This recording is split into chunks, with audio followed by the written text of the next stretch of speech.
Hi అండి, welcome back to my channel NRY family blogs. అందరికీ వినాయక చవితి శుభాకాంక్షలు అండి. నేను 2 వినాయకులను డ్రా చేశానండి. ఎలా ఉందో కామెంట్ చేయండి. నాకు వినాయకులను డ్రా చేయడం అంటే చాలా ఇష్టం అండి. ఎప్పుడైనా పెన్సిల్ తీసుకొని నేను వినాయకులను డ్రా చేస్తాను. ఫస్ట్ వినాయకుడు వేయడం అయిపోయిందండి. ఇప్పుడు సెకండ్ వినాయకుడిని వేస్తున్నాను. ఫస్ట్ వినాయకుడు వేయడం చాలా తొందరగా అయిపోయింది. సెకండ్ వినాయకుడు వేయడం కొంచెం టైం పట్టిందండి. ఈ వినాయకుడికి ఐస్ దించేటప్పుడు చాలా మంచిగా అనిపించిందండి. మీకు ఈ వీడియో నచ్చితే లైక్, షేర్, సబ్స్క్రైబ్ అండి.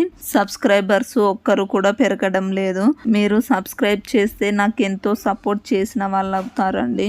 ఈ వినాయకుడి ఆశీస్సులు మాకెప్పుడు ఉండాలని కోరుకుంటున్నాను. మాతో పాటు మీకు కూడా ఉండాలని కోరుకుంటున్నాను. సెకండ్ వినాయకుడిని డ్రా చేయడం కూడా అయిపోయిందండి. సెకండ్ వినాయకుడు ఎలా ఉందో చెప్పండి. మీకు ఈ వీడియో నచ్చిందని అనుకుంటున్నాను. Thank you for watching.